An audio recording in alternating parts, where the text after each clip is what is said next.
The following is a special presentation of the PDF Sports Network.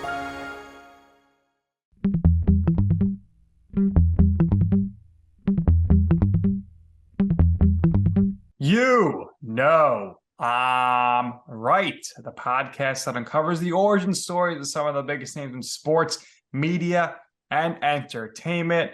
Nick Durst here along with Joe Calabrese. And Joe, we are very excited for our guest today.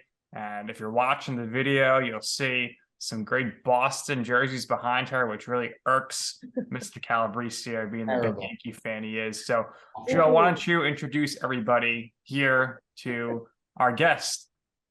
Yeah, as you alluded to, I hate the Red Sox jersey. It's terrible. Bruins are perfect. Right now, they're the best team in the league, so she gets a pass for that. But she's currently sports betting analyst for NESN. And Nick, another Q's grad with us. It's unbelievable, right? It's unbelievable. But yeah, we're very, very happy to have her on. It's been hard to pin her down, but thankfully she's able to do with us today. Claudia Bellofatto. Claudia, welcome to the show. I hope you enjoyed that introduction. I mean no ill will. I love Boston. It's a beautiful city. It's a clean city. I'm just a Yankees fan. I hate the Red Sox. I'm a Jets fan, and I hate the Patriots. We're Rangers fans, so we could do with or without the Bruins. But how are you today? I'm good, and we hate you too, so it's fine. But there's still love there, right? Like, we understand why we hate each other, because we're both supposed to be great. You guys kept judged, so congratulations on that. And I apologize. This has taken way too long. I know we've been going back and forth, so I'm happy that I finally got on here with you guys. Yeah, we're happy to have you. And, nothing brings a spot on my face quite like reminiscing about the 2004 Red Sox, which I always like to say to you every time I get the chance. Yep. I love it. He's a Mets fan, though, so he doesn't know what winning is. I'm sorry about that. Claudia, what are you a fan of? What were your teams growing up?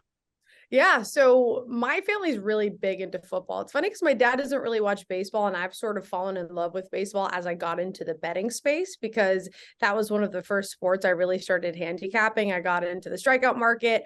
I love K-props. That's sort of my thing. So I just fell in love with baseball over the past few years, really, which is funny because all my family does is sit at home on Sundays, make a ton of food, and watch the Patriots. All day is football. So I grew up as football really the main sport.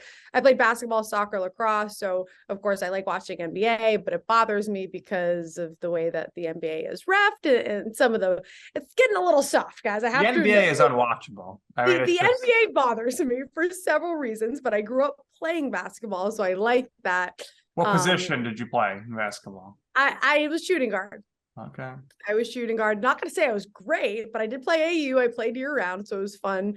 And so of course that's fun to watch. But when it comes to, like, if you had to ask me my favorite sport, it honestly is a toss up between football and baseball. It's just, I can get a lot more friends to watch football with me, and nobody will watch baseball with me. So that's usually the deciding factor. Surprised you're not into the Celtics, even with the coaching controversy and everything from the offseason. They're one of the best teams in the NBA. Legitimate top 10 guy right now. Jason Tatum, probably the MVP favorite. Jaylen Brown is very good. So yeah, like, why aren't you into the Celtics more? Oh, I'm totally into them. And I said coming into this season, they could run it back. I mean, and get as far into the playoffs as they did with the depth they have. Bringing Brogdon in was huge. And I said, too, this could be a year. I like to overreact a little. So I went to a preseason game and Jaylen Brown was going off and Tatum was sort of being more a facilitator, which we know he can do. And I tweeted out, I was like, I don't know, hot take, Brown could have a bigger season. Tatum's like, all right, shut up, Claudia. Let me do my thing. So I think that the fact that we have that 1-2 punch that nobody really else in the league has in terms of this caliber between Brown and Tatum makes us one of the best. We are the best offense in basketball for a reason, but then it comes down to that depth, right? If Tatum and Brown aren't going off, then they have those role players. Brogdon can step in coming off of the bench and fill in those sort of absences. And then, of course, the defense is what the Celtics pride themselves on last season. Heading into this season, it wasn't the same. Now they're top 10 again in defense. So the one part that sort of other teams had an edge on us at the beginning of the season, that's gone. So I'm a Celtics fan. NBA just bothers me. your thoughts on Prince William and Kate attending the Celtics game, and the fact that his brother Harry and Meghan Markle released their Netflix trailer the same day. Didn't they get booed? See, here's the pop culture. I didn't know that. That is interesting, but I'm a it's pop so culture funny guy. because when they came in, like nobody cared. It's funny because the commentators and whatever TV station you were watching were like, oh my God, everybody's talking about at the end, like Brown, Tatum. Everybody's like, yeah, we don't care.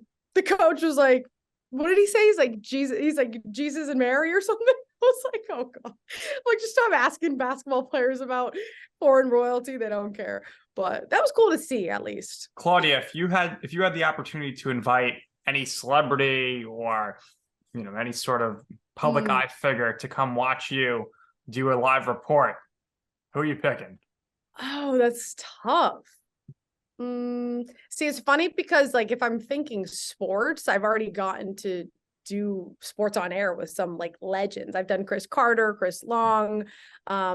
Me and Chad Ochocinco actually played FIFA when I was living in Vegas. We did a show playing FIFA. So I think like big names like that, I would love for them to come watch me. But I've actually already done shows with them. I'm trying to think of celebrities. I don't really like celebrities that much. They bother me. I'm like Mark Wahlberg. Mark would be cool. Big Boston guy. Like, oh, Leonardo DiCaprio, love him. And he's in those Boston movies. That would be cool. But that's kind of where it ends. It's like Boston movie guys or sports players. Is that boring? By the way, Ocho Cinco, fantastic on the FIFA coverage of the World Cup for Fox. But so you're not into you don't watch reality TV or anything. You're just totally out of anything pop culture. You don't watch movies. Not a fan of the Cinephile podcast. You're just all about the sports bets. That makes me sound like so boring. I have this problem. When people go into a job interview, they're like, what's your weakness? And they're like, well, I work too hard. Guys, that's literally my weakness. If I'm sitting there and watching something, I'm like, okay, let me just write an article. That's what I did last night. I'm like, let me just chill. I watched the games. I had the games on that I needed. I was like, let me throw Yellowstone on. I wrote 600-page article. Didn't really even have to. I was just like, I need to be doing something. So it is my issue. I'm trying to get more into pop culture because my co-hosts always make jokes on air and they're both like 10 years older than me. So I'm like, I have no idea what you guys are talking about. I'm slowly getting into it. Okay. I watched all the seasons of Yellowstone. So that's something, right?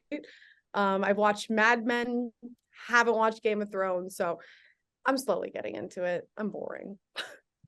No, you're not. So I mentioned the Celtics specifically before. A couple of friends of mine have future bets on Jason Tatum to actually win the MVP. So can you pinpoint the exact moment you remember making your first bet? That's a really good question. Nobody asked me that. We asked the tough questions. It actually really is a tough one. And I want to have an answer because I want to think back. It was definitely baseball because I had started. It's funny because I was living in Florida, and I mean, well, hopefully nobody's like listening to this to arrest me, but like it wasn't legal in Florida, right? So I wasn't betting yet. I couldn't, but I was making the bets, and I was talking with the different sharp guys I was still learning it because I got into fantasy first and then transitioned over to gambling. So I was in Florida. The first sport I dug into was baseball. So that's when I fell in love with the prop market. So one of my first bets was without a doubt a prop bet. Can't tell you who it was. Can't tell you if it hit, but it was definitely that. I don't think anybody's first bet was legal. Yeah. I mean, now the game has changed. And he said it, not me. Right. So at the top, I mentioned you went to Syracuse. Yes. A lot of our former guests have gone to Q's, one of the elite media schools in the whole country. You were a recruiting intern for the football team, and you were an in-game host, right? So you were active on campus. So tell us how your experience at Syracuse was like. And Nick always loves bundling this question when we ask about Syracuse. So I'm going to ask you, how were those winters? They were brutally cold, weren't they? Guys, let me answer the winter question first because I'm being so dramatic with it for a reason. So when I was in Syracuse, everybody had the option to study abroad. I was like, I'm going to go. I had to choose between New York or LA. And I did New York because I was working at the Today Show. And then I was like, why did I just go from the cold to the cold? So that summer, I was like, you know what? I'm going to LA. So I was so happy in LA, living my best life, waking up at 5 a.m, going for runs on the beach. And then I come back to Boston. I'm like, oh my God, it's so cold here. My agent calls me, you want to go to Vegas? I'm like, yeah, it's hot over there, right? Love it. Go to Vegas. I'm working in Florida, working all these amazing hot pool places. And then NESN calls, my dream job. And I'm like, I really don't want to go back to the cold. And it is freezing. I wear my winter coat. I just took it off. I wear my winter coat around the office. Everyone's like, you're from here. I'm like, I don't care. I hate the cold. And I grew up in the cold. I went to college in the cold and I still hate it. So you got that's soft. your weather question. You got soft in the warm climate. I mean, we're in New York. We're freezing too. But Joe's going to Arizona. He's going to Vegas. He's going to Nashville. He's going to Florida. I mean, this guy is always going to the warm. He's going to California soon. So you two definitely relate there. I was going to say, you sound like me. That's how I am. Planning my next trip. But Syracuse was so great. And honestly, I think that's where I got like my hardo persona, I guess you could say. Maybe it was a Newhouse because everybody was a hardo. So I'm like, if I would say I was not the party girl in Newhouse, but like I still bartended on the weekends and like were you in a sorority? Stuff. I was Kappa Gamma. Let me see your hand symbol. Oh boy. How bad is this though? I don't even know it. And I got in trouble so many times because during recruitment, the playoffs were on. So I was in Sig Chi watching NFL playoffs and the girls are like, where are you? I'm like, oh, I'm in Sig Chi. They're like, we're going to kick you out. I'm like, do it, man. I'm like, whatever. Did you perfect the sorority girl squat though for the photos? There might be a few of those out there. Okay. But either way, I was very involved on campus, both in the classroom, but outside. So like I said, I was bartending. I got to know a lot of sports players. Actually, I would like interview them on the court and then I would see them in the bar after. So it's so funny to see like the two sides of them. But then, yeah, like you said, I did like the student television. I did the sports radio over there. I did the in-game hosting my senior year, which was awesome. And I think that's where I got my hardo persona as well, because everybody would be going to the tailgates and I would be prepping for, you know, the live games, but I didn't care because that was so much more fun to me. And I remember it was the season opener against Clemson. And like we beat Clemson once, what was it, like 2 years ago? And that's all people, 2-3 years ago, and that's all people talk about, which was an awesome game. I rushed to the field with my dad. So this is the season opener against Clemson and the whole stadium is filled. The Carrier Dome is a really cool spot to be. It's just never full. So it was my first time hosting this in-game experience and it was an absolute, I couldn't hear anything, but I was like, yeah, this is what I want to do. That's how I knew. The fact that I could do that in front of thousands of people, I was like, yeah, okay. And I was so excited to do it. That's sort of how I knew that was my career path. Yeah, because before then you're doing a bunch of internships. You're doing stuff in entertainment with 2fab.com, TMZ. You're doing stuff in news with WorkingNation, CNYCentral, NBC News, WFXT in Boston 25. So you get all those internships. You're getting all the momentum. No one does research like me. Joe can vouch for that. So during that time when you're doing all these internships, are you still saying to yourself, ultimately I want to do sports, or are you saying, let me just explore all these avenues and I'll see where I can go? So that's what's interesting. When I applied to Newhouse, I wanted to do sports journalism. So you couldn't like apply for sports journalism. It was just the journalism degree. So I did that. I joined the sports radio and I was a freshman. It was almost like a hazing for the sports radio. They would like make you go at 3 a.m. So I was walking to this place in the freezing cold at 3 a.m. I'm the only freshman, only girl there. And that's sort of how I got my feet wet. They taught me how to write radio script and all that. Unfortunately, I got a little intimidated by it because I was younger. So I transitioned out of that, got into the student television station, and that was hardcore news. So I fell into this whole news space, I guess you could say. And then in the classroom, they weren't very keen on sports. So I was even more news in the classroom. So I ended up doing news for the next 2 years. And then I'm getting towards the end of my 4 years of college. And I was like, I hate the news. I couldn't tell you anything about politics. I hate politics. What am I doing? Like, I'm so happy to be here, but this is not where my passion is. So I talked with the local sports. He actually, like, he was the sports director at the new station, but he also had classes at Syracuse, and I had interned there. So he's like, take my class senior year. We basically put on a put on a sports cast, and I'll teach you how to do everything. So I did that senior year. Absolutely fell in love with it. I said, I know this is what I want to do. And from there, I actually went back to news. That's why it was like very confusing. The long story short, once I graduated, I worked for the Nat Single A affiliate. So I did some baseball for a summer, and then COVID hit. So there was no sport. So I got into news in Florida again, just to reaffirm how much I hated news, did it for a year, and then got into fantasy, which led into betting. So I wanted to try out the different areas. Like I did TMZ in LA, and I did Today Show in New York City, just so I could know when I ended up with my job. I'm like, oh, I wish I had tried entertainment, or I wish I had tried news. Well, I did. And as you can tell, I hate pop culture. I hate the news. So sports is where I'm at. Long answer, but that is the answer. Right. So it all led you eventually to do sports and to do sports betting, right? So you became an on-air host for EliteSportsBetting.com. Yeah. How did that come about? That was my friend, who's not really my agent, but he has definitely helped me get some gigs. When I told him that I was getting into, so I had first gotten into the fantasy space, I was hosting some shows for The Athletic. And then they basically said, there's no women really in the betting space. So I called up my friend and I was like, do you know anyone in the betting space? And I think one of his friends had actually already reached out to me. I was like, do you know this guy? He's like, yeah. And I said, they basically want me to host a show for them, but I was just getting into gambling. So I really didn't know much. And that's where I definitely learned the most. Like I just asked a bunch of questions and the guys were super friendly there. So that was a show that I hosted daily, and it was just online. It was casual, laid back, but that is really where I learned to bet and where I learned to handicap. So shout out to those peeps, because that was my starting point. What a great friend. Basically, your agent isn't taking a cut. I mean, yeah, eventually he said I have to pay him back once I make big bucks. So a few more years, we'll see. All right. If you hit big on a big bet. Yeah, there we go. So you bet on yourself. You're in this betting game here, right? You're cashing in, and then you get the big opportunity with WynnBET. How did that come about for you?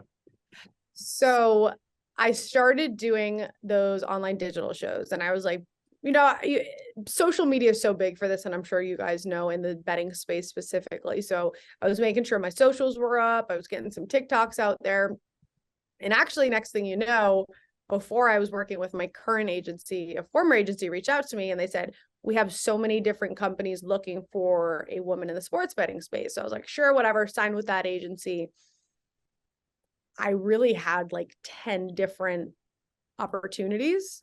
Wow. They just reached out. They saw my reel. They saw what I was doing, which is funny because I'd only done one role in the gambling space, but luckily I did pick it up pretty quickly.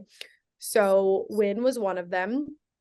And of course I had to decide, I had just quit my job in Florida, been home for a few months. Am I going to go move out to Vegas, somewhere I've never been? I had never been to Vegas, never went out there before I moved there. My agent's like, yeah, well, they want you out here in like 3 weeks or 2 weeks. I was like, okay, sure, whatever. I'm young. Why not? So I did. I just went out to Vegas and lived there for 8 months. And then next thing you know, NESN calls me like, hey, you want to come back to Boston? I was like, whiplash, but of course, I've always wanted to work here. And they told me they were launching the betting show. So it was honestly perfect timing. I say everything happens for a reason. So how did you like Las Vegas? We were recently on a business trip in Las Vegas. Joe had a grand old time, if you could imagine. I mean, he's the single one, I'm the married guy. So Joe went hardcore. There's the difference. I did the damage in the buffets. Joe did the damage, I'll swear. But what'd you like about Las Vegas? He loved that dry heat. It can get a little chilly in the winter, though, from what I've been told. And how far were you from the Strip? Yeah, so I was in Summerlin, which was, depending on traffic, like 15, 20 minutes outside, which is what I wanted. I was near a good TPC golf course, like really good restaurants, bars. So I was in my area. I really don't like busy cities. I hated the Strip. Like I maybe went to the Strip. I worked on the Strip because I worked at Wynn. which was so bizarre because I would walk into work at 8 a.m. and people are like ripping shots of JMO at the poker tables. I'm like, I can't tell if you're just waking up or if you haven't gone to bed yet, but I'll leave that to you. So I really didn't like the trip. It just wasn't my speed. I sound like a loser. Like, I swear I party and have fun, but work is very time consuming. So that's how I've always been. I just staying up till 6 a.m. is not my thing. It was cool to see, of course, like everybody talks about the strip. So it was very cool to see, but overrated if you ask me. The Wynn is beautiful. And Joe, you got some background information on the Wynn when you were there by somebody you met at a bar. Why don't you share that information with our audience here? Wait, which piece of information did we get? But how much the Wynn was worth, and you met the guy whose father built about the Wynn. the $1 billion. And say it just like the guy who told you the story. Oh wait, what was his name? Forgot. Makes sense to forget, but just tell the story. I don't remember all of it. You're saying, "Oh, my grandfather built this. It's $1 billion. It's beautiful." Doesn't ring a bell? Wow. Hazy time for you in Las Vegas. No wonder why we had to almost call the cops to find it. I was going to say you had too much time there. All right. So moving on here, a hardcore pivot. So you mentioned back at NESN. Mm-hmm. How has it been like going home? Who says you can't go home? Well, you didn't say so. You went home. Yeah, no, it's been awesome. It's been so cool to be covering the sports that I grew up watching. Of course, having my family nearby is cool. My dad has his little group text with guys that he grew up in high school, and they're always watching my show, taking pictures of me on the TV. And honestly, like, my parents' happiness means so much to me. So that's been awesome. But really, I mean, I'm in the city of champions, and I'm on TV every single day talking about these teams. So honestly, this has been my dream job. Couldn't be happier. Absolutely. So you do a lot of guest appearances, or you did on other places as well, such as Bettor's Eye with our buddy Keith Irizarry and Matt Stryker and some other stuff there. So how did those opportunities come about for you? And especially with something like that, a national platform, national TV, any nerves the first time doing those hits? It's so funny. People always ask me if I get nervous. It's not nerves. It's more just like, I don't know what it is. Like I should have been extremely nervous for that. And I guess I was. I've done it so much now that I don't remember how nervous I was the first day. But once I'm on there, especially with guys like Matt and Keith, I'm just like, okay, this is just anything else. And those were just, honestly, Twitter. I think I was reached out to on Twitter about MLB and a lot of the other opportunities I've had. Some have come from my agent, but a lot of people just reach out directly to me, which has been cool. Very nice. All right. So you're from Boston, you live in Vegas, spent some time in Los Angeles, you lived in Florida. I'm sure you live other places. What is your favorite city to live in? Boston, you can't say because it's your hometown. So where's your favorite place you've lived? I would say I wouldn't say Boston because it's too cold here. I really did like Florida.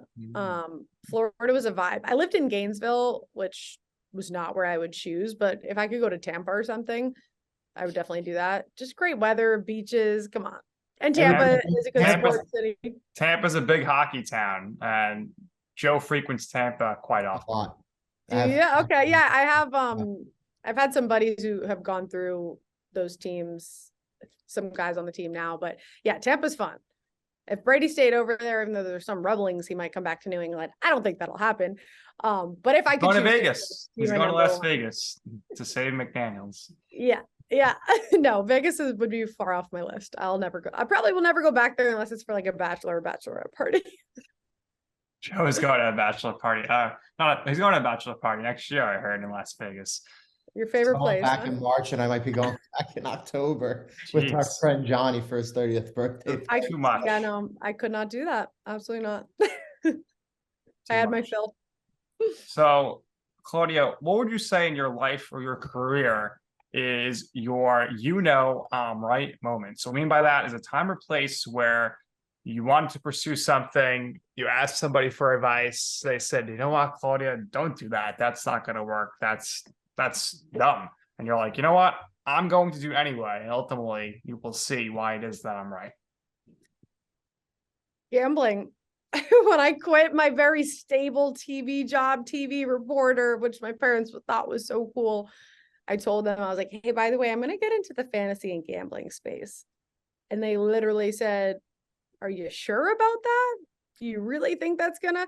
And then I started doing these digital shows. So I'm made a little studio in their office, and they're walking by every day like, how many people are watching that show? I'm like, don't worry about it. It's all part of the process. And now I'm on TV every day in Boston. So that was my, I'm right time. Love it. Nick loves when I ask this question. He always puts it on the rundown right at the bottom. So I have to ask, somebody who is a spiritual person, somebody who studies astrology, what is your zodiac sign? Ooh, this is fun. I'm a Virgo. Oh, no. Oh, that explains a lot. Oh, no. Oh, no. What does that mean? Well, again, that explains a lot. Virgos are very service-oriented people, which explains why you're such a hard worker, right? It's an earth sign, right? So all the earth signs to some level, to some degree, are very, very grounded.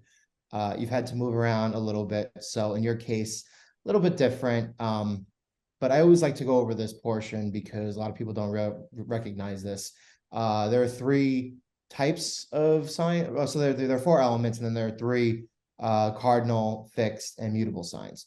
So mutable signs are kind of like the most go with the flow of the signs, and there's 1 of each in every element. So that kind of explains maybe how you've been a little more loose when it comes to moving around, especially for work and stuff. And I imagine the saying that nobody cares, work harder, definitely applies to you, right? And also Virgo people tend to be very homely, like to be home a lot, like to take care of the home, in addition to being in service with other people. But on the negative side of things, might be a little too nitpicky, right? A little too ridiculous in every single thing that they do. 100%. Yeah. 1000%. Yeah. There you go. That's why I never have anybody do anything for me because I need it done right. Right. Yeah. But yeah, Nick loves that question. Always. Wow, that was literally spot on. Like spot on. I feel like I should pay you for that reading. Thank you. Wow. It was good. Use the extra money. Thank you, Claudia, for your time. Appreciate you guys. Down a time with us. We really, really appreciate it. Thankfully, I may have a new career path opening up after this. So sorry, Nick. It's maybe the last episode. I think maybe I'll gotta be a spiritual reader now. Yeah. Now, next week I'm gonna see you probably on NESN. Claudia's gonna bring you on, and you're gonna read the quarterback's Virgo signs, and we'll figure out how to place the bets based on their moon and their sun and stuff. Probably that would be a fun segment. We might have something brewing here. Thanks, guys. Yeah. The reason why I relate to Virgo is because my moon is in Virgo, right? So it's kind of like the eternal side of things. I'll pretend I know what that means, but it's fine. I have no clue. Fine. We'll get to that one day. I'll explain it. Anyway, what we do here is we always like to give our guests the last word. So if there's anything else you would like to share, promote for yourself, by all means, go right ahead. Claudia, thank you again for doing this with us. Yeah, appreciate you guys so much. If you're in the Boston area, just check out our show, Ultimate Betting Show, at 5:30 every day on NESN. But we also have lunch line. So no matter where you are in the world, NESNBets.com every day at 1. It's a little more laid back. It's a lot of fun. And I just hosted a seminar speaking to, it was women in sports, but there was also some men there, just sort of explaining to you guys how I got into the betting space, giving some tips. So if anybody listening to this has any questions, definitely feel free to reach out to me. Twitter, Instagram at Claudia Bellofatto, Twitter, CBellofatto TV. I'm more than happy. Yes, I'm very busy, but I will get back to you at some point. So please reach out. All right. That's going to do it here for this episode of You Know I'm Right. For our very special guest, Claudia, my co-host, Joe Calabrese. I'm Nick Durst, and this has been You Know I'm Right.